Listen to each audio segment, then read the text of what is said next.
개정된 자료 그걸 관련된 그 페이지 찾아서 싹 수정을 해야 되는데 했죠? 하세요? 예, 그렇죠, 그렇죠. 그 관련된 페이지 찾아가지고 그것도 딱딱 체크를 해야 돼요. 그래야 차질이 없습니다.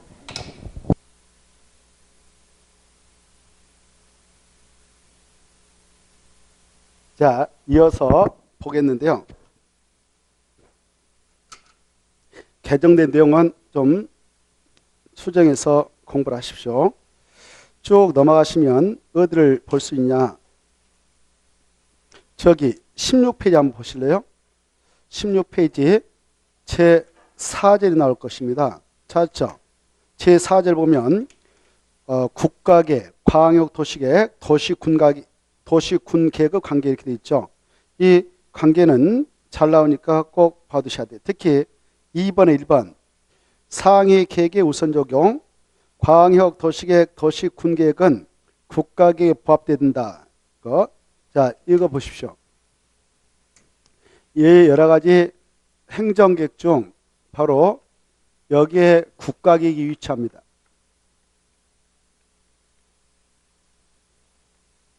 국가계획.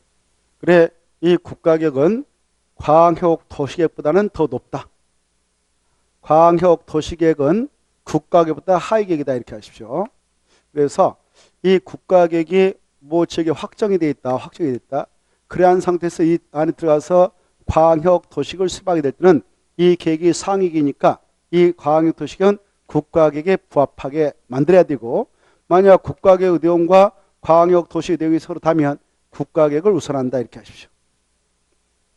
자, 그다음에 이제 이 국가계획이 됐던 광역도시 됐던 이런 것들이 확정되어 있는 그 지역에서 이런 계획을 만들 때는 이 계획은 도시군 기본계획, 도시군 관리계획 이걸 묶어서 두 개의 계획을 묶어서 도시군 기본계획, 도시군 관리계획 이걸 묶어가지고 이 두 자 빼면 뭐가 되냐? 도시군계획이 되죠. 뭐가 된다? 도시군계획이 되는 겁니다. 자, 이것도 알아두시오. 도시군계획. 이 도시군계획은 광역도시보다 하위계획이다 이렇게 하셔. 알겠죠? 자, 밑으로 가면 갈수록 하위계획이고 위로 올라가면 올라갈수록 상위계획이니까 국가계획하고 도시군계획이 서로 다르면 무슨 계획을 우선시한다? 국가계획. 아시겠죠? 그리고 여기 봐봐요. 광역도시계획과 도시군기본계획이 서로 다르면 무슨 계획을 우선시할까? 광역도시계획. 오, 좋았어. 그게 시험에 나온다. 가로 1번. 자, 같이 볼까요? 광역도시계획, 도시군기본계획은 국가계획에 부합돼야 한다. 만약 광역도시계획 또는 도시군계획의 내용이 국가계획의 내용과 다를 때에는 무슨 계획을 우선시한가? 국가계획. 꼭 체크하고 그것까지만. 그게 시험에 나오고요. 2번 광역도시계획 수립되어 있는 지역에 대하여 수립하는 도시군기본계획은 광역도시계획에 부합돼야 되고, 만약 기본계획 내용과 광역도시계획 내용이 다를 때는 뭐가 우선한가? 광역도시. 이게 시험에 나온다. 자, 그 정도 보시고 오른쪽도 모셔서 17번 17페이지 17페이지 보시면 이 국토라고 하는 땅은 아까 전구에 있는 땅 했죠. 이 땅은 바로 전구에 있는 땅은 크게 그 용도라고 하는 쓰임새를 4개로 구분해서 그 지역을 정해놓고 있습니다.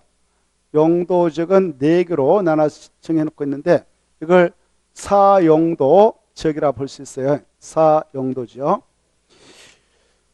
그래, 이렇게 국토가 있다. 전구에 토지가 있다. 아까도 말씀드렸다시피 국토인 토지를 이용할 때는 크게 양축으로 나눠서 이용을 하게 된다라고 했죠. 보전 그리고 뭐 개발. 아까 했잖아요. 보전하면 개발을. 이렇게. 자, 여기 보십시오.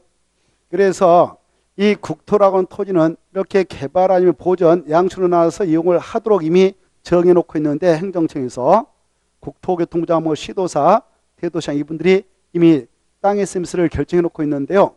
바로 이게 전 국토다 라고 한다면, 야, 이 땅은 개발 용도로 이용해 도 돼 라고 할 때 지정을 해 놓게 되는 지역이 있는데 그 지역을 도시지역이다라고 지정을 하게 되고요. 그리고 이 땅은 보존하며 수용해 라고 지정되어 있는 땅이 있는데 그 땅은 바로 농림지역이라든가 자연환경 보존지역이 되는 것이고요.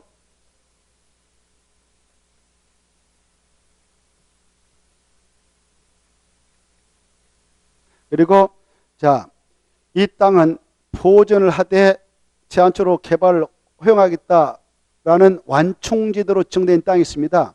그 땅을 무슨 지역으로 지정해 놓고 있을까요? 관리지역. 그렇습니다. 그래서 전 국토는 이와 같이 크게 몇 가지로 용도 지역을 정해놓고 있는가?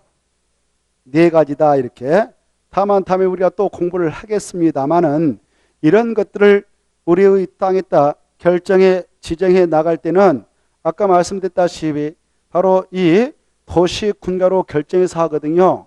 도시군가로. 그래서 바로 아직 네 가지 중 어느 하나로 여기 봐봐요.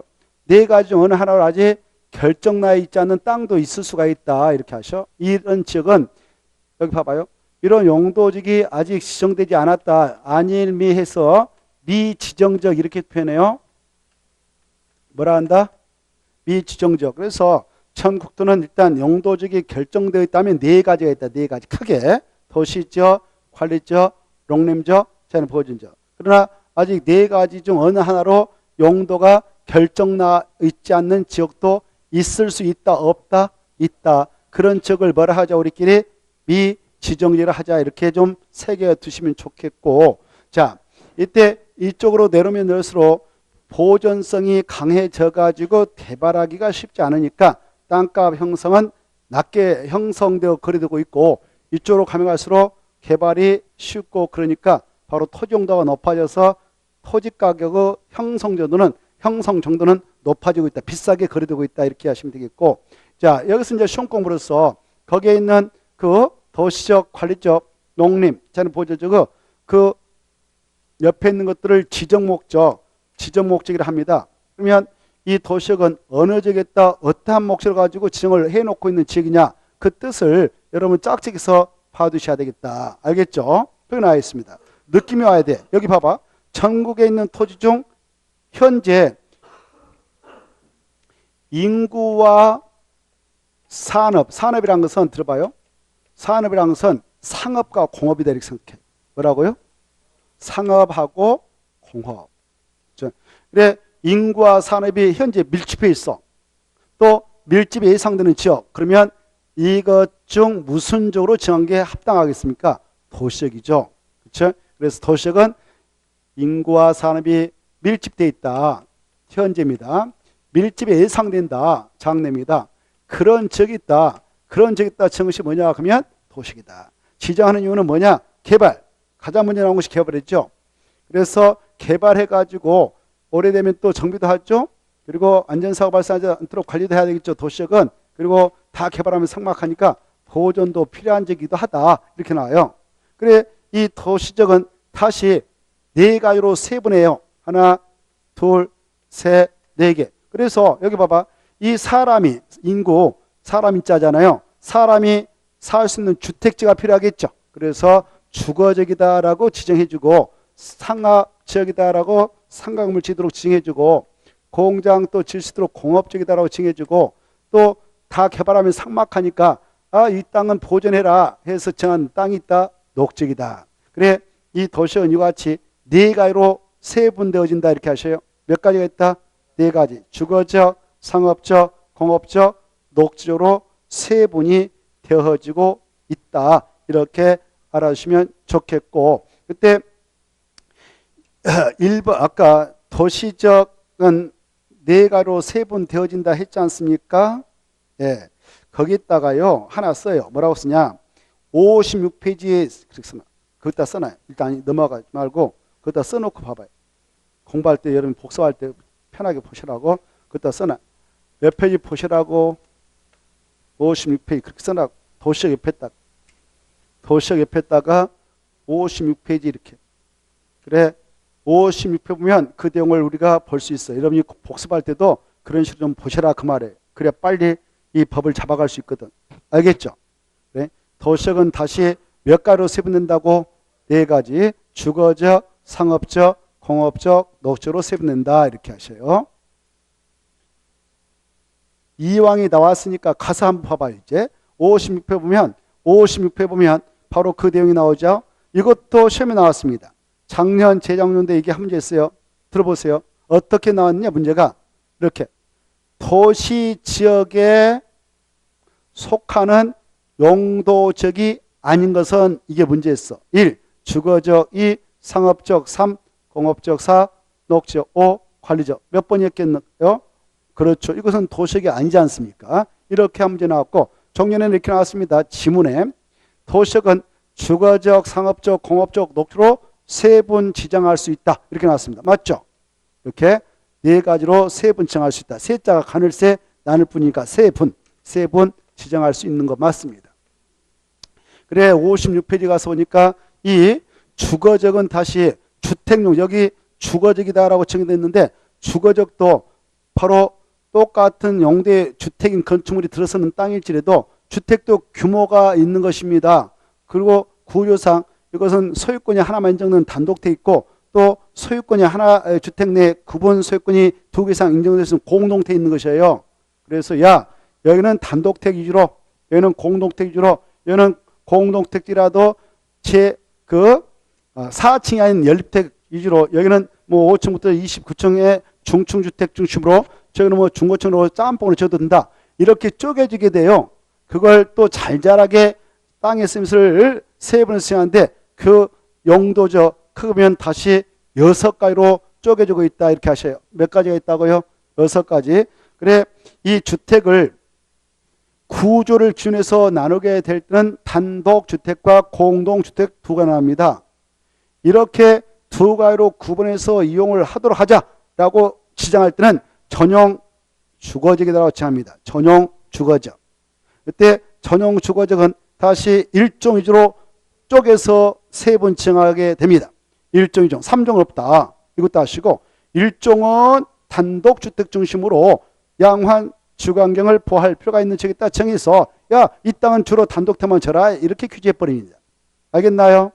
2종 전용 주거적은 야, 얘는 공동택으로 양환 주거환경을 보호할 필요가 있는 지역으로 정했으니까 주로 공동택인 다세대를 줘라 이렇게 하는 것입니다. 그 다음에 이 주택이라고 하는 것은 층수를 기준해서 저층주택 낮을 때 4층이야. 중층주택 5층부터 29층, 고층주택 30층 이상 이렇게 층수를 기준해서 나눠가지고 구분을 할 수 있습니다. 이렇게 층수를 기준해서 나눠가지고 이용을 하도록 할 필요가 있는 땅에 따라 정한 것을 일반 주거적 이렇게 표현해요. 일반 주거적이다. 일반 주거적 그래서 3종까지 세 번 할 수 있다 이거 하셔야 돼요. 몇 종까지 있다고요? 3종. 그래 들어보셔. 1종, 2종, 3종. 여기 봐봐요. 1종, 2종, 3종. 수치상 1이 가장 낮죠. 그래서 낮을 때니까 저층 중심 4층이야. 그리고 2종은 가운데 있었죠. 중층. 3종이 제일 높았죠. 고층, 중고층. 이렇게 짝짓기해서 여러분은 공부해 두셔야 돼요. 1종 일반 주거는 무슨 주택 중심? 저층 주택. 저층은 낮을 적거든 4층에 밖에 못 지는 땅이다 그 말이에요. 들어보셔. 여기가 제1종 일반주로 정의되어 있다면 여기 있는 땅은 몇 층이야만 쳐라? 4층이야. 좋아요. 여기가 2종이라면 중층이라고 그랬잖아요. 중층주택층으로 편리한 주거환경을 조성할 필요가 있는 쪽으로 정해놨는데 중층은 5층부터 29층까지 아파트 같은 걸 지을 수 있어요. 3종은 중고층 다 지을 수 있죠. 이걸 여러분은 짝짓기해서 알아주시고 그리고 여기 봐봐. 이 주거적에다가 주택을 건축해서 우리 사람들이 평안한 주공으로 활용을 하게 되는데 이 주거적 바로 옆에 상업적이라는 땅은 법적으로 위락스를 건축할 수 있는 위란직입니다. 위락스 법적으로 뭘 질 수 있다고요? 위락스. 위락스라는 것은 우리가 다음에 건축법 시행령으로 들어가서 그 종류를 공부합니다. 들어보세요. 위락스라는 것은 유흥주점이라든가 그리고 카지노업소라든가 무도장, 무도학원, 단란업소, 바닥미적계 150m 이상을 말하는데 이제 금방 제가 언급했던 그런 시설 여러분이 이용한 적 있나요? 없죠. 그만큼 우리하고는 거리가 좀 멀어요. 그렇죠? 그래서 그 일확설은 상업지역만 들어서는데 그 일확설이 들어서는 그 공간과 주택지가 바로 붙어 있으면 분쟁이 발생한단 말입니다. 그래서 완충대로서 준주거적을 정해주죠. 뭘 정해준다고요? 준주거적. 그래서 준주거적은 주거기능을 유리한다. 주거기능 하면 주택이다 이렇게 생각하면 편해요. 주택도 지고 상업기능은 상가도 지고 업무기능은 업무시설도 건축할 수 있는 짬뽕지대로 지정되어지는 것이 준주거지다 이렇게 알아두십시오. 그 다음에 이 상업적은 상가를 질 수 있는 땅이 되겠는데 상가도 업종에 따라 다르지 않겠습니까? 그래 유유상종하도록 유도하고 규제를 해야 되겠죠. 그렇죠? 그래서 네 가지로 다시 쪼개준다. 네 가지를 아셔야 돼요. 명칭을 아십시오. 여기 도시지역 중에서도 들어봐. 도심, 노른자리 이걸 도심이라 합니다. 도심과 부도심에 따라 상업 업무기능을 확충할 필요가 있을 때 지정한 것을 뭐라고 하냐? 중심 상업적이다. 그래서 노른자리. 땅값이 제일 비싸요. 노른자리. 부도심에 따라 딱딱 찍어주죠. 그 다음에 일반 상업지라는 게 있습니다. 일반 상업지는 바로 그 주변 지역에다가 그래 일반적인 상업기능 업무기능을 보완할 필요가 있다. 그 다음에 유통기능 증진 필요지역, 즉 물류센터 창고. 여기 공장에서 공산품 막 생산해서 도심에 공부할 때 막 즉각 공부하지 않죠. 창고에 있다 일단 저장하고 필요하면 따다다당 물류센터 쳐놓고 그러죠. 그런 용도로 땅을 이용하도록 하자. 그럴 때 저것이 유통상업죠. 유통기능 증진 필요죠. 그 다음에 일용품, 근린 쪽에서 일용품, 그 다음에 그 서비스 공급을 필요한 적이 있다. 그러면 그때는 무슨 적으로 정하냐? 근린 상업적이다. 그래 이제 이 상업적 명칭 네 가지를 여러분 좀 알아두셔야 돼요. 알겠죠? 몇 가지가 있다? 네 가지. 그래 중심, 일반, 유통, 근린. 이 명칭을 꼭 숙지하셔야 돼요. 자, 그 다음에 녹직으로 공업적으로 가볼까요? 지금 하고 있는 게 시험에 나오니까 잘 받으세요. 올해. 지금 하고 있는 그 내용들이 짝짓기해서 나오니까 하나하나 섬세하게 받으셔요. 자, 그 다음에 이제 공업적 있지 않습니까? 여기 공업적은 공업하면 공장이다 이렇게 생각하면 편해요. 공업하면 공장. 공업하면 뭐다고요? 공장. 그래 여기가 공업적이다라고 하면 공장 쳐라 이거. 공장 쳐라. 공장도 어때요? 유상장하도록 규제해야 되겠죠. 깨끗한 공장, 반도체 공장. 그리고 여기는 하루 종일 연기를 내뿜으면서 기가 돌아가면서 가동되는 뭐 화학공장이라든가 중화공 이런 것들이 들어설 공장 부지가 필요할 것이고 깨끗한 공장에 들어가도록 하는 부지가 필요할 것이고 여기는 짬뽕, 사원 아파트도 지어되고 사업 근로자들 와서 상가도 이용하고 그리고 업무수도 이용하도록 하는 땅이 필요하겠죠. 그래서 공업적은 세 가지로 세분한다 그래요. 그래 여기 중화공업, 공해성 공업을 수용해도 된다. 여기다 건축이 된다. 그러면 무슨 지역으로 정한다? 전용 공업적. 환경을 제하지 않은 깨끗한 공장을 지어라. 그건 일반 공업적. 환경을 제하지 않은 공업 배치를 필요한 지역이 있다는 것이 일반 공업적. 그 다음에 짬뽕, 가벼운 공장, 경공이라 합니다. 가벼울 경. 조그마한 공장과 주거기능, 주택과 상업기능, 상가와 그리고 업무기능을 바로 보완할 필요가 있는 지역이 있다. 지정한 것이 뭐냐? 준공업적이다. 이렇게. 자, 그 공업적 세 가지를 좀 받으시고 녹적 봐보세요. 녹적도 몇 가지로 세분합니까? 세 가지죠. 세 가지 이름을 알아두셔야 되죠. 여기 보십시오. 이 녹적은 도시역에 있는 땅에 따라 세분해서 정하지 않겠습니까? 도시역도요. 변들에 가보면 야산이 있어요. 야산을 자연환경이라 합니다. 자연환경. 그래 이 자연환경 그대로 보존하는 게 좋겠죠. 그렇죠. 그래서 여기다 지정것을 보전 녹지적 이렇게 지정하고요. 그 다음에 이 산에서 물이 내려옴으로써 바로 농사질 수 있는 땅들이 밑에 준비되어 있습니다. 이렇게. 이 땅에서 농업적 생산을 위하여 일단 개발을 유보시킬 필요가 있다. 농업적 생산을 해야 된다. 그래서 생산 녹적이다라고 정하고요. 그 다음에 주거, 상업, 공업적에서 개발해서 바닥났다. 더 이상 개발할 땅 없다. 그러면 추가 개발을 허용해 나가기 위하여 준비해 놓고 있는 땅이 있습니다. 녹적을 쪼개가지고 준비해 놓고 있는 땅이 있어요. 그걸 무슨 녹적으로 칭한다? 자연 녹적. 이게 세 번 나왔으니까 자연 녹적은 지정 목적을 좀 자주 읽어두셔야 돼요. 도시 줄 것이고 보존할 필요가 있는 지역으로서 줄 것이고 불가피한 경우에 한하여 제한적인 개발이 허용되어진 지역. 그 말 중에 불가피한 경우에 한하여 그 말 중에 불가피한 경우에 한하여 제한적인 개발이 허용되어지는 지역이 녹지역 중 무슨 지역이다? 자연 녹지다. 그게 3번 나왔습니다. 그 말의 핵심 용어니까 잘 헤아려 주십시오. 이렇게 시간 많을 때 그런 걸 유심히 보면서 좀 읽어두시면 다음에 하반기에 넘어왔을 때 여러분 그 급하지 않게 쭉 차분하게 정리해서 합격권에 들어갈 수 있습니다. 자, 그 다음에 이제 다시 아까 거기 17페이지 가셔서 관리적을 또 보고 봅시다. 관리적. 17페이지 보면 관리적, 50 아까 거기도 나왔습니다는 17페이지 보고 관리적이 또 그대로 시험에 한번 나왔어요. 이대로. 야, 관리적이 뭐야? 이것이 관리적이다. 옆에 써진 것이. 관리적은 이런 적이다, 칭한다, 이런 몫을 가지고 이렇게 돼 있잖아요. 여기서 이제 관리적이다. 관리적이란, 여기 봐보세요. 관리적이란 도시역의 인구와 산업이 넘쳐 흐르면 그걸 받아들여야 되겠죠. 넘쳐 흐르면. 그렇죠?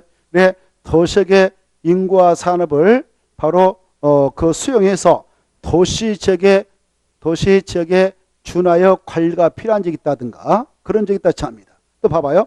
이 농업, 임업 여기 그런 것이 행해질 수 있는 것이 농림적인데 이 지역으로 정하기도 좀 곤란한 그런 지역으로서 농림적에 준하여 관리가 필요한 적이 있다든가 자연환경 보호로 정해서 적극 보존하기 좀 어정쩡한 지역이 있다. 그런 지역이 있다. 자연환경 보존적에 준하여 관리가 필요한 적이 있다.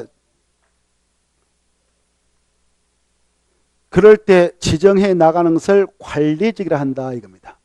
3가지가 당해야 돼. 도시역에 준하여 찾아서 체크하고 도시역에 준하여 농림적 또는 자연환경 보존적에 준하여 마지막에 관리가 필요한 점.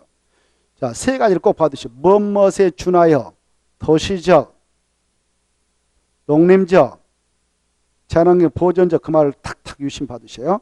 네, 3가지 지역에 준하여 관리가 필요한 적이 있다 친 것이 이 관리적인데 이 관리적은 그래서 다시 거기다 써놔요. 3가지로 세분된다. 몇 가지로 세분된다고요? 3가지. 이렇게 도시적 근거에 있는 관리적, 농림적 근거에 있는 관리적, 자연 보존적 근거에 있는 관리적. 그래서 3가지가 나오는데 여기 보십시오. 이 자연환경 보존 여기 봐. 자연환경 보존적 근거에 있는 관리적은 이름을 붙여서 지정할 때 뭐라고 하느냐? 보존관리적. 뭐라 한다? 보존관리적. 그 다음에 여기 봐봐요. 이 농림적 근거에 있는 관리적은 바로 농산물과 임산물이 생산될 수 있는 지역이니까 생산관리적. 이 도시적으로 편입이 예상되는 쪽으로서 제한적인 개발을 허용하게 되는 장소인 이 지역은 계획적 체계적인 관리가 필요하기에 여기는 계획관리적이다라고 합니다. 이렇게 해서 세부칭하죠. 그래, 3가지가 있다. 보전, 생산, 계획관리적. 뭐 있다? 보전, 생산, 계획관리적. 이렇게 3가지로 세분할 수 있습니다. 3가지로 세분을 할 수가 있게 되는구나. 이렇게 좀 알아두십시오.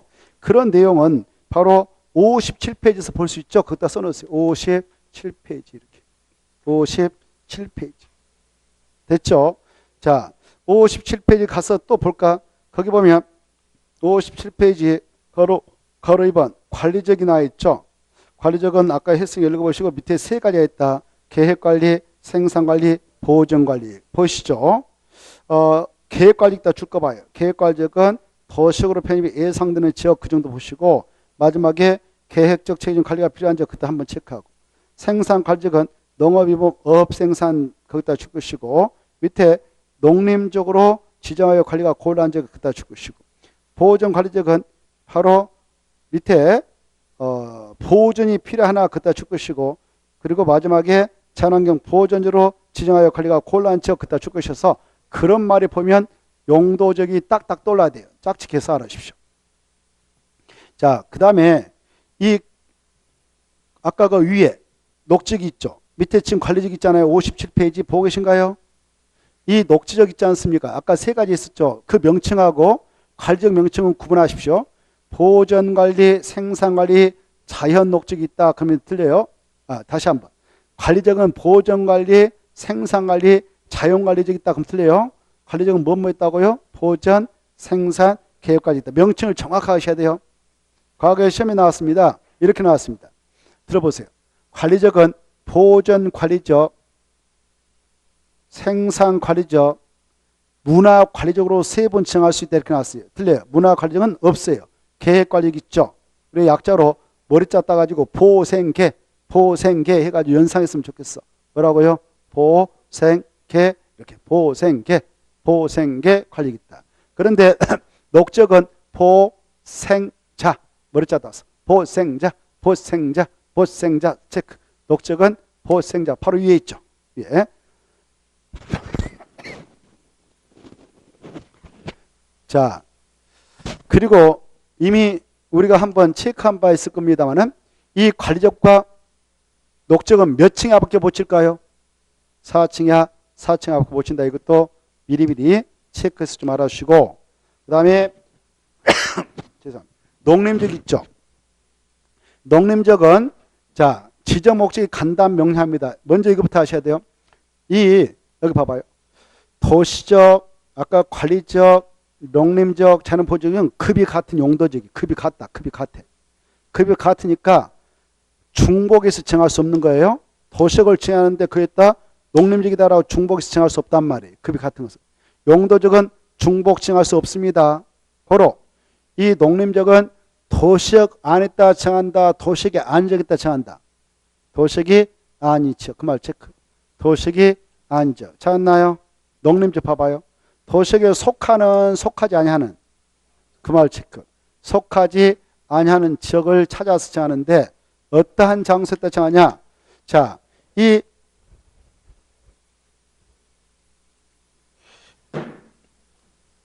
농지하고 임지에다 정합니다. 농지하고 임지. 임지가 뭐냐면은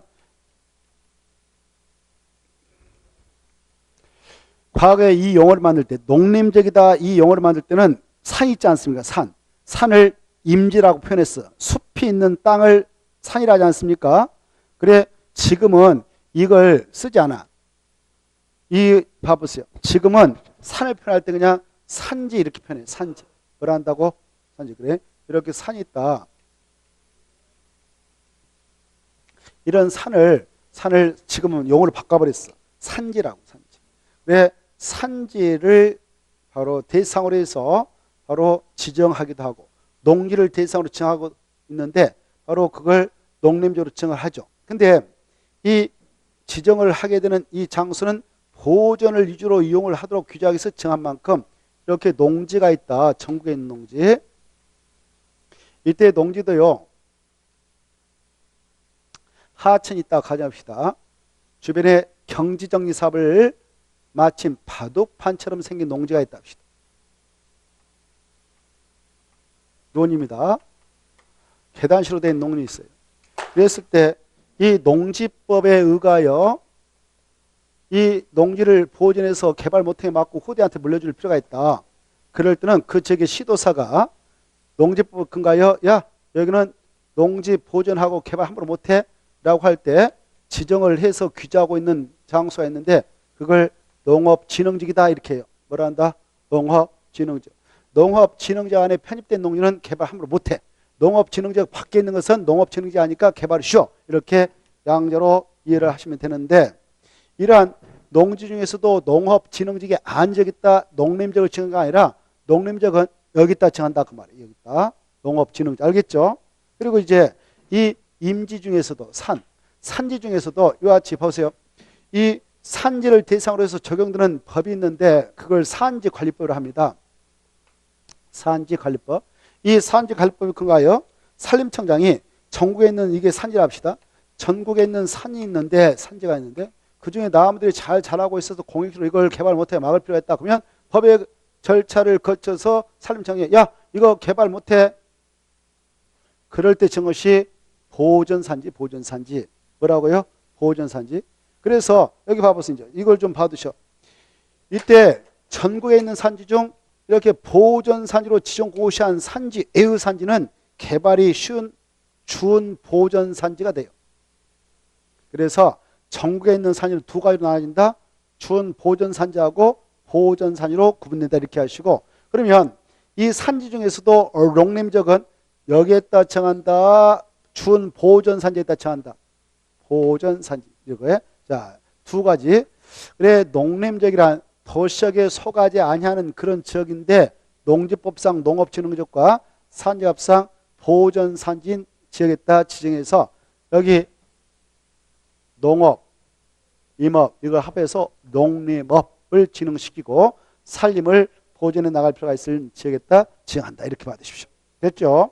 그 다음에 이제 자연환경 보존지역. 여기 봐봐요. 자연환경 보존지역은 정말 우리 개발의 손때가 묻지 않는 그런 땅에다 지정해요. 저 산소 개발 손길 안 미치고 있죠. 그걸 자연환경이라고 그래. 자연환경을 그대로 보존한다 하나. 또 저기 댐 있잖아요.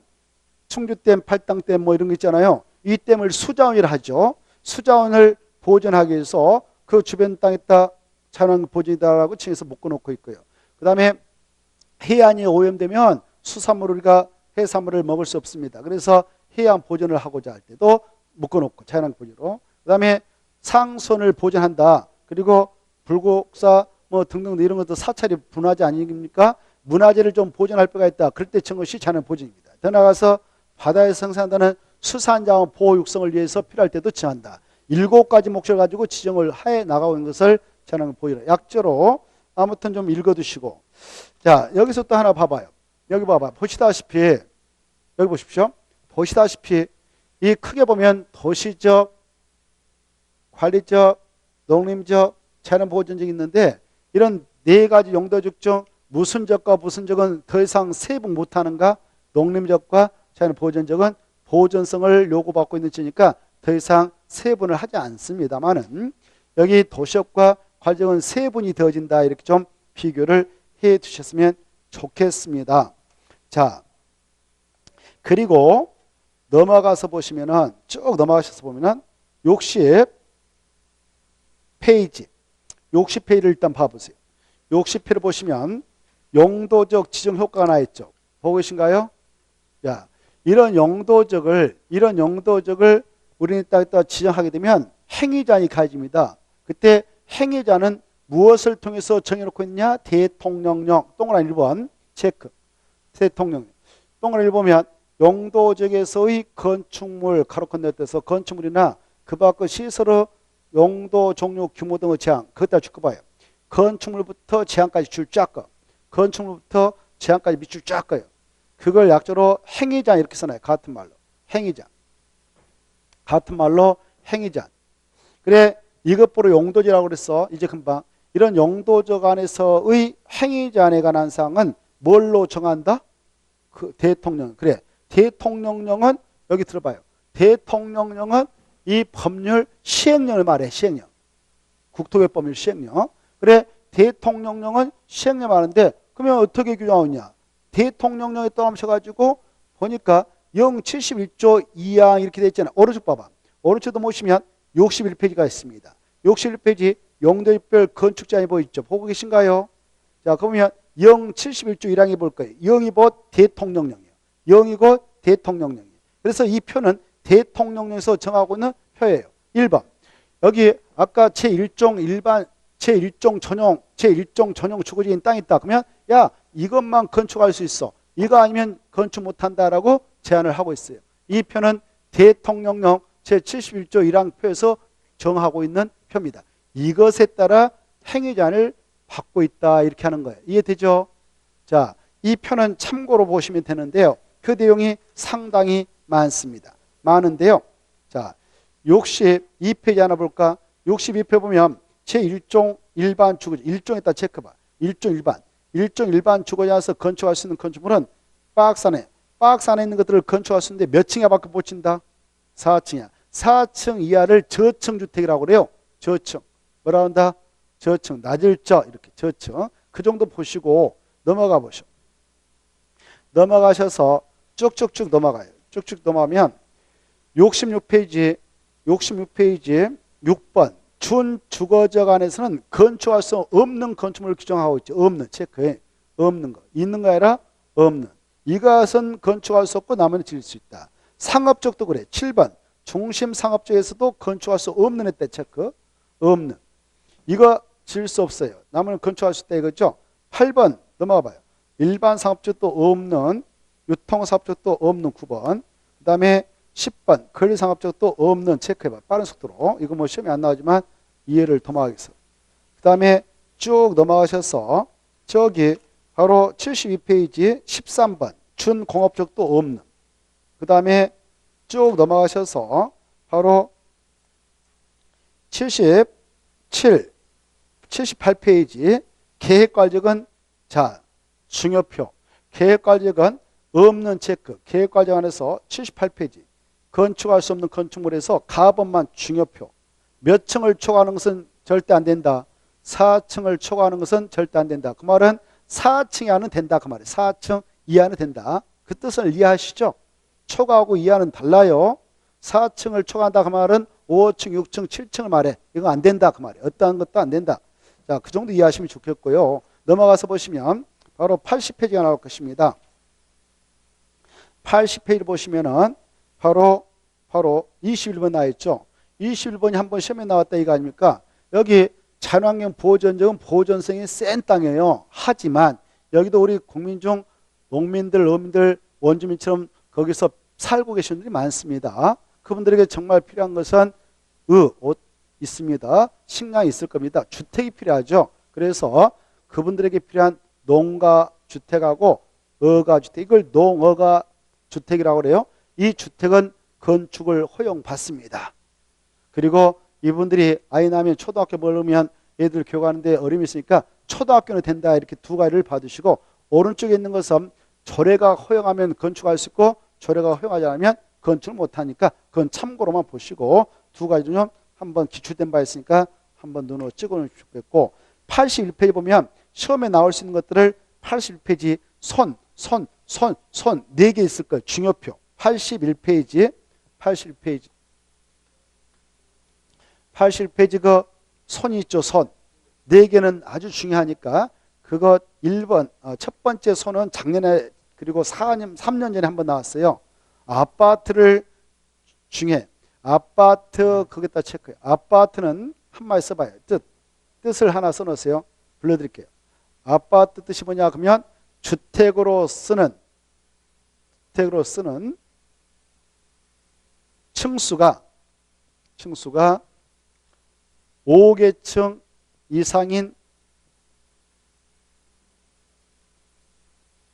공동주택임. 주택으로 쓰는 층수가 5개층 이상인 공동주택임. 이거 시험에 잘 나오니까 알아주세요. 몇 개층? 5개층 꼭 아시고, 이 아파트를 건축할 수 있는의 동의미, 두 번째는 없는 동의미. 그래서 첫 번째 선하고 두 번째 선을 구별. 아파트를 건축할 수 있는 용도적은 여기입니다. 봐봐요. 여기 느낌으로 잡아봐. 여기 봐봐. 여기 봐보세요. 이 아파트를 건축할 수 있는 측은 녹측은 없어요. 아까 몇 층밖에 못 진다고 4층에. 관리역도 없어요. 아까 4층이라고 했잖아요. 농림적 되겠어 안 되겠어? 안 되겠죠. 더더욱. 그래서 여기는 안 되는구나. 이쪽은 이렇게 느낌이 와야 돼.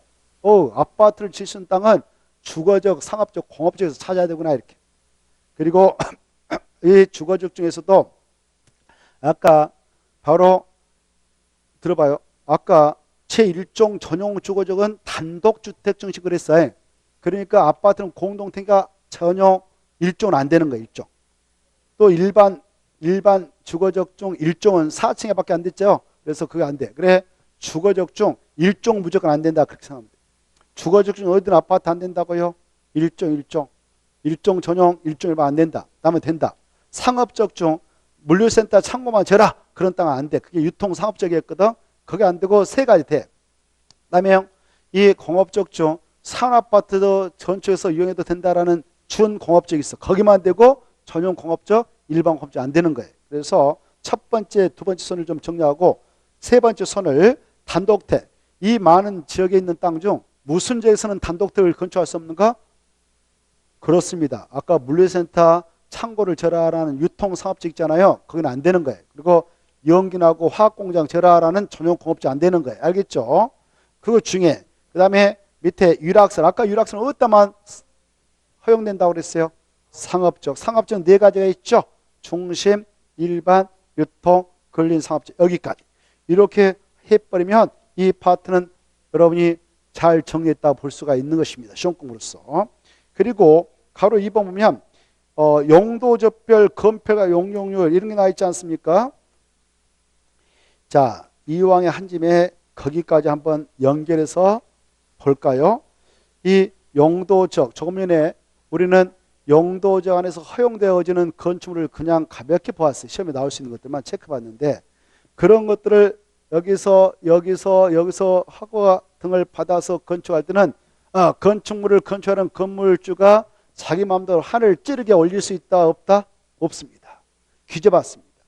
그리고 이 땅 이만한데 거기다 꽉 건축면적 확보해서 다 질 수 있냐? 채울 수가 없습니다. 그래 이 땅이 있다면 이 안에다 밑바닥에 건축면적 이 정도만 쳐라. 더 크면 안 된다. 그래서 공백을 나눠야 된다. 대전에 그럴 때 적용을 하도록 되는 것이 건폐입니다. 건폐. 건폐는 하나의 대전에서 바로 건축 면적의 크기를 확보할 수 있는 최대 규모를 규제하고자 해서 적용을 하고 있어요. 그래서 건폐라는 것은 대지 면적에 대한 그 건축 면적의 비율을 말합니다. 그래서 건축물의 밑바닥 크기를 규제하는 것이 건폐이고 그때 폐가 무슨 폐냐면은 덮을폐예요. 덮을폐. 한자로. 그래 하나의 대지에 여러분 100평, 평이란 말 써서 안 되지만 하나의 대지를 딱 가지고 있어. 100평짜리. 그때 100평 안에다 밑바닥에 건축면적 100평을 싹 채우면 안 되는 거예요. 이해되죠? 그래. 야 여기는 90평까지만 채워. 그게 중심 상업적. 야 여기 제1종 전용 주거지건 100평 중 50평까지만 채워. 2종 전용도 50평까지만 채워. 더 크게 안 돼. 제1종 2종 일반 60평까지 채워도 돼. 더 이상 안 돼. 제3종 일반 주거지건 50평까지만 채워. 더 하면 안 돼. 그 주거지건 70평까지 채우고 30평은 빈 땅 놔놔. 이렇게 규제하고 있어요. 중심 상업적은 90평까지 쉬어도 돼. 그리고 그 일반 상업적은 80평까지 쉬어도 된다. 그리고 유통 상업적도 80, 일반 상업적은 야 70평까지 쉬어라. 이렇게 규제하고 있어요. 그리고 공업적은 다 70평까지 쉬어도 된다. 녹정은 20평까지만 쉬어라. 이렇게 하고 관리적 계획과정 40평만 치고 60평 나눠라. 이렇게 보존관리 생산관리는 야 20평만 치고 나머지 60평 내놔라. 80평 쓰지 마라. 이렇게 하고 있어요. 이렇게 농림적 그리고 자연보존전 20평은 치고 80평은 건축물 짓지 마라. 이렇게 하고 있습니다. 그걸 건폐라고. 건폐. 뭐라고 한다고요? 건폐율. 그 수치를 이렇게 넘어가서면 볼 수 있거든요. 82페이지. 82페이지 보면 수치가 쫙 나오잖아요. 그렇죠? 그걸 건폐율 수치라고 하는데 이 수치는 꼭 여러분이 시험장에 들어가기 전에 머리에다 넣어야 할 중요한 사항이고 시험에 꼭 나온다. 이게 그 표에서 반드시 한번 나옵니다. 이 표에서는. 이 표 꼭 시험에 나와요. 거기 여러분은 이 수치를 달달달 이렇게 좀 하도록 노력을 하셔야 되겠습니다.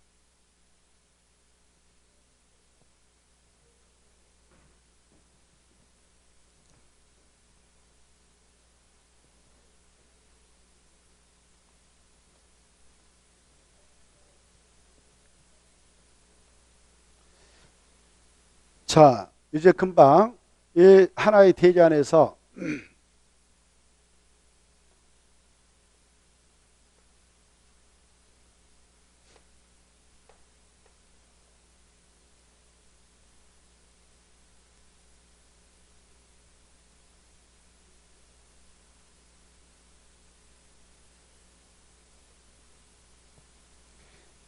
예컨대 아까 이 하나의 대지 면적이 이게 하나의 대지 면적이다.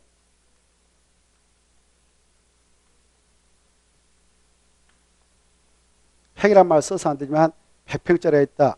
그때 여러분이 땅 주인이다 그러면 여기다 허용되는 건축물을 적법 절차를 거쳐서 건축할 때 이 대지 안에 이 건물의 밑바닥인 건축 면적, 이 건축 면적의 크기를 확보해 가지고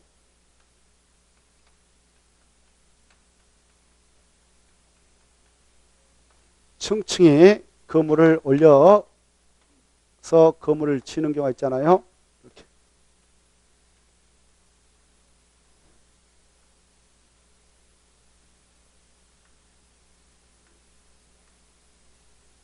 이렇게 건축 면적을 확보해서 층층이 올린데 바닥 면적 확보하고 1층 바닥 면적, 2층 바닥 면적 이렇게 올리는데 이때 제일로 윗바닥 이걸 건축면적 합니다. 그리고 각층 이 바닥 면적, 이 바닥 면적 합을 연면적이라고 그래요. 이어서 합한다. 이거 뭐라 한다고요? 연면적. 알겠죠? 바닥 면적을 연타적으로 합산한 것을 말한다고요? 연면적. 건축물의 윗바닥 크기를 말한다고요? 건축면적. 이때 이 건축면적의 크기, 야, 이 정도만 여기에 건축하면 안 돼. 이렇게 건축면적의 크기를 규제하기 위해서 적용을 하도록 되는 것이 뭐다고요? 건폐율이라 했습니다. 그 다음에 이 층층이 올리는 바닥 면적 합계 이 연면적 크기를 규제하자라고 규제하기 위해서 적용을 하도록 되는 것이 뭐냐? 용적률입니다. 그래 이 하나의 건축물을 건축할 때는 둘 다 반드시 적용을 하게 돼요. 건폐율도 적용하고 용적률도 적용을 하게 됩니다.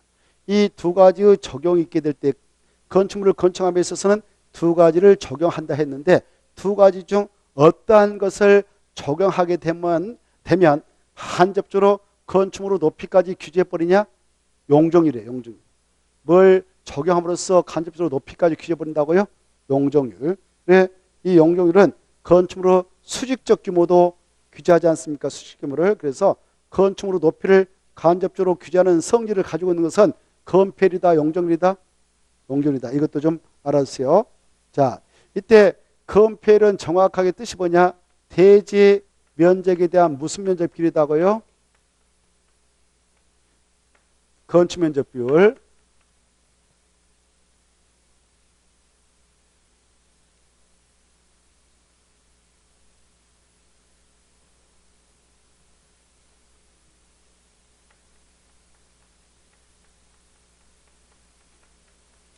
그래 계산할 때 여기다 100%를 곱해주면 됩니다. 이렇게. 그리고 용적률이라는 것은 대지 면적에 대한 연면적의 비율을 말합니다. 이렇게. 자, 여기서 말입니다. 이 용적률이라고 하는 거, 용적률을 계산할 때 이렇게 하거든요. 이걸 용적률 산정을 하는데 산정할 때 대지 면적이 주어지고 연면적 알아내서 여기다 접목시켜서 용률을 정하면 되겠습니다만은 이 용적률 산정용 연면적에는 그 건축물 내에 이것들이 설치되어진다면 그 면적은 제외를 해서 건물 쪽에 인센티브를 주는데요. 어떠한 공간이 그 안에 들어서게 되면 그것들의 설치를 권장하기 위해서 법에서 그 면적을 제외해 주냐? 네 가지 부분의 설치를 권장하고자 그것을 제외해 주고 있는데요. 바로 뭐가 있을까요? 오, 대단하십니다. 지, 주, 피. 이게 머릿속에 떠올라야 돼요. 그래, 이게 아주 중요하죠. 이게 시험에 나오죠. 지가 뭐냐? 지하층. 그래, 여기가 땅 속 밑에라 합시다. 땅 속 밑에 이걸 지하한데요. 지하층을 땅 속을 파고 들어가서 만들게 된다면 전시라든가 그럴 때 균일하게 활용할 수 있기 때문에 그것을 설치를 권장하고자 이 지하층 면적이 있다면 이건 빼주겠다 그 말입니다. 밑에 쭉 파고 들어갈 때.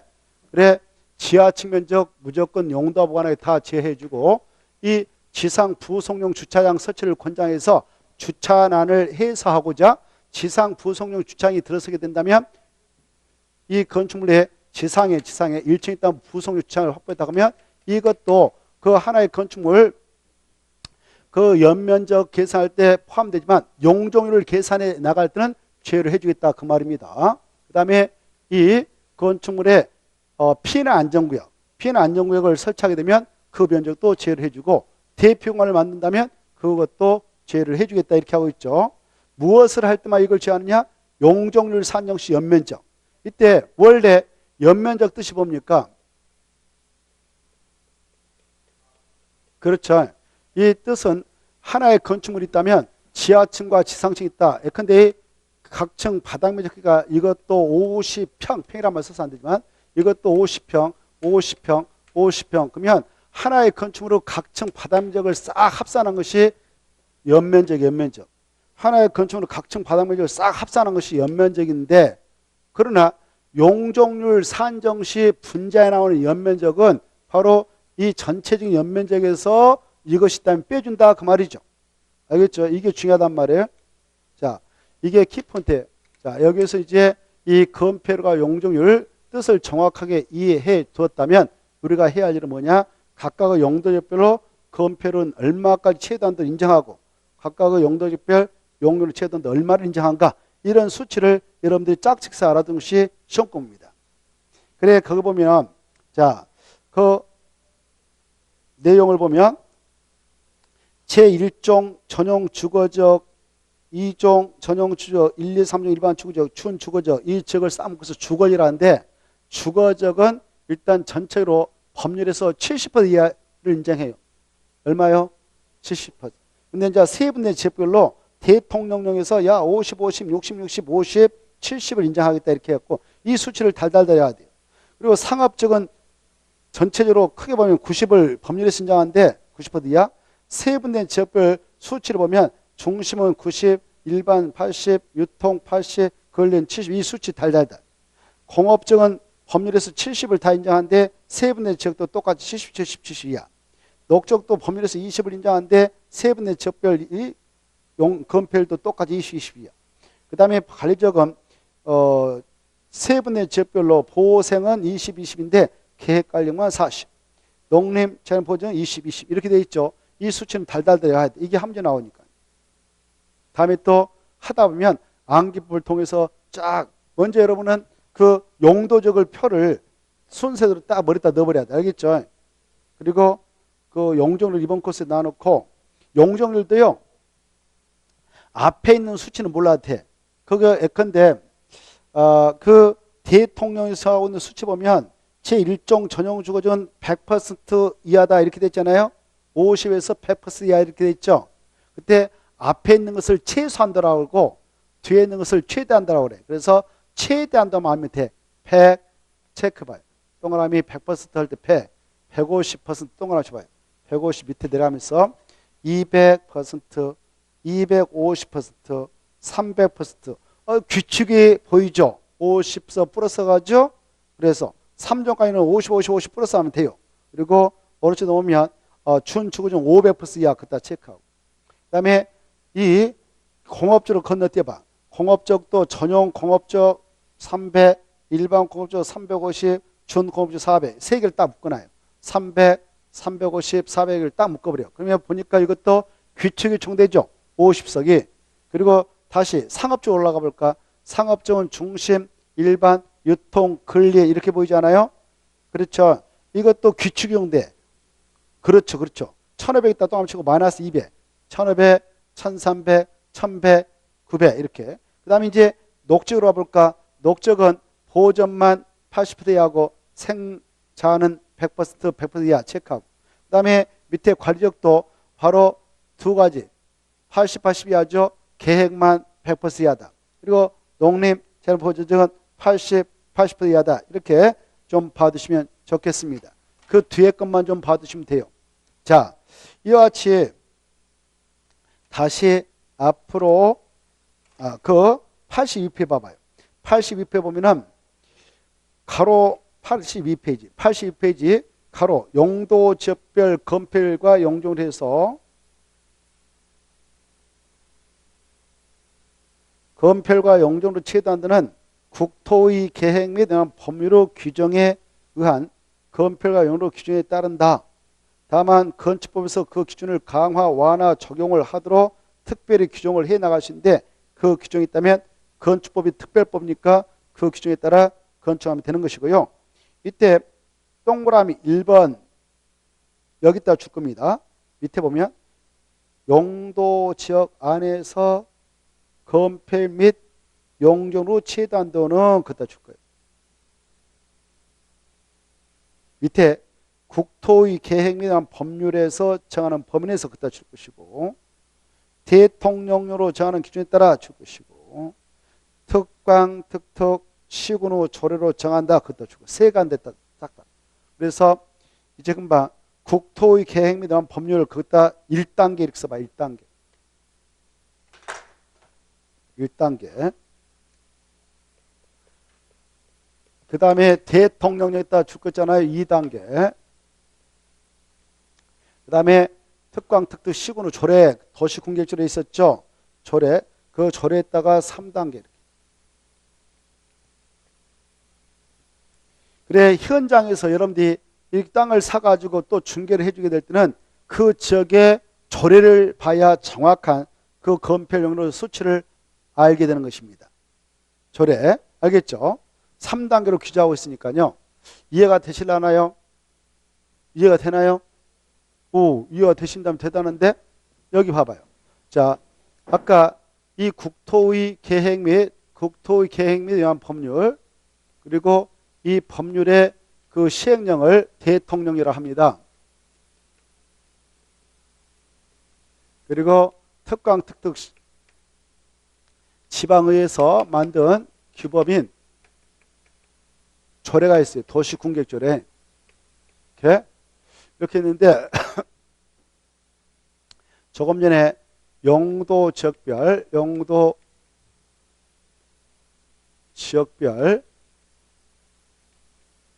건폐율하고 용적률 최대 한도는 바로 3단으로 규제하고 있다. 3단. 몇 단으로요? 3단으로. 1단계 법률, 2단계 대통령령, 3단계 조례. 그랬죠? 이때 우리 국토의 계획 및 연한 법률이라면 국토의 용도적을 크게 이렇게 나누고 있어요. 도시 지역, 관리 지역, 농림 지역, 저는 보존지역, 이렇게 사용도. 그리고 도시역은 다시 네 가로 세분합니다. 주거지역, 상업지역, 공업지역, 그 다음에 녹지지역. 이 관리역도 다시 세 가로 세분했었잖아요. 보, 생, 개. 아까 봤죠? 농림지역은 더 이상 세분 안 되잖아요. 이것도 세분 안 돼. 그래, 이와 같이 국토계획법률에 의하여 국토를 크게 보면 구지역으로 나누고 있어요. 구지역. 몇 가지가 있다고요? 구지역, 주상공로, 보생계, 농자. 몇 개 있다고요? 도간농자, 사용도 구지역이. 근데 이때 야, 주거적의 건폐율은 얼마냐? 바로 법률에서 최대한도를 야, 여기는 70% 이하, 여기 90% 이하, 그리고 여기 70% 이하. 아까 했잖아요. 여기는 20% 이하 이렇게 했습니다. 여기도 20% 이하, 20, 40% 이하, 20% 이하. 이걸 최대한도를 법률에서 딱 규제하고 있어요. 이렇게. 알겠나요? 이거 1단계. 그 다음에 봐봐요. 이 2단계로는 여기 봐봐. 주거적의 도시적 중 주거적은 대통령령에서 6가로 쪼개주고 있어. 대통령. 전용, 1종, 2종, 일반, 1, 2, 3종, 준주거적. 그리고 상업적도 4가로 써요. 중심, 일반, 유통, 근린. 공업적도 4가로. 전용, 일반, 3가지. 공업적, 준공업적, 전용 공업적, 일반 공업적, 준공업적. 녹적도 3가로 세분해 줬어. 보, 생, 자. 근데 여기는 더 이상 세분 안 되는 거예요. 여기 봐봐요. 그래, 이때 이와 같이 이 주거적, 상업적, 공업적, 녹지에 있는 땅을 이렇게 세분을 해주기를 대통령을 통해서 세분해 놓고 세분된 지역별 건폐율 제한들을 50, 60, 그리고 50% 이하, 70% 이하다라고 규정하고 있단 말이에요. 여기 보시죠. 보고 계시죠? 이렇게 2단계로.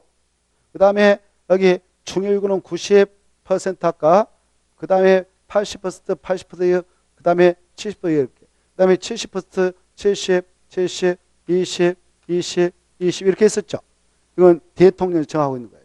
2단계로. 그 다음에 이 수치를 초과하는 보면서 조례로 이제 최종을 정하고 있어요. 이걸 그대로 정해도 되고 더 규제해도 돼요. 최종적으로 몇 단계로 규제하였다? 3단계로. 그리고 현장에서 여러분들이 땅을 저 서울특별시에 있는 땅을 샀다. 근데 그게 제1종 전용 주거지다. 그러면 서울특별시 조례를 봐야 정확히 알 수 있고 이 땅이 대전광역시다. 그러면 대전광역시 조례를 봐야 정확히 알 수가 있는 겁니다. 현장에서 건물 짓 때는 무엇에서 규정하고 있는 것을 정한다고요? 조례 이렇게 이해하시면 돼요. 그러나 전국의 지자체마다 조례 내용이 다 다르니까 우리는 그 수치 다 알 필요 없고 우리는 정부로 공통으로 정하는 대통령령에서 정하고 있는 수치까지만 알면 되는 거예요. 알겠죠? 그래? 그리고 봐봐요. 조례에서는 이것이 더 상위 기범이니까 여기가 바로 제1종 전용 주거지 건폐율 천다가 50% 이하인데 조례에서 60, 80% 인정해 줬으니까 그걸 초과하면 안 될까? 초과하면 될까 안 될까? 오, 좋아. 그게 중요해. 50%를 초과하면 안 된다. 여기까지 이해가 있으면 좋겠네요. 용적률도 똑같아. 이해됐죠? 1단계, 2단계, 3단계로 규제해 놓고 있다. 여기까지를 이해하면 좋겠고, 잠시 쉬었다가, 그리고 하나만 봐. 84페이지 봐. 84페이지 보면 특수장소에서는 건폐율 용적률이 이와 같다. 이렇게 되어 있죠. 보고 계신가요? 84페이지 위에 있다는 써놔봐요. 건폐율 그렇게 써놔요. 위에 있는 표에 따른 건폐율. 84페이지. 84페이지 공부 좋게 위에 있는 박스 안에 따른 건폐율 이렇게 쓰고 밑에는 동그라미 2번 용적률에 동그라미 쳐요. 작년에는 이게 함정 나왔어요. 작년에. 근데 올해 또 나올 일은 없겠죠. 올해 또 나올 가능성 좀 희화하니까 그냥 특수장소에서는 이렇구나 이렇게 받으시고 아까 올해는 이제 금방 했던 이 수치가 나올 걸로 예상되므로 이 수치를 꼭 암기하시기 바랍니다. 뭐 시간 많으니까 앞으로 자주 봐가지고 정리하면 되겠죠. 자, 잠시 쉬었다가 우리가 뭘 보냐면은 자, 어디로 가서 펴놓고 다시 오냐면은 저기 광역 도시계획을 보려고 합니다. 광역 도시계획 21페이지 21페이지를 펴놓고 잠시 쉬었다가 살펴서 하죠. 잠시 쉬었다가 광역 도시계, 도시군 기본계, 도시군관 이런 것들 좀 체크하고 오늘 일정을 마칠까 합니다. 쉬었다.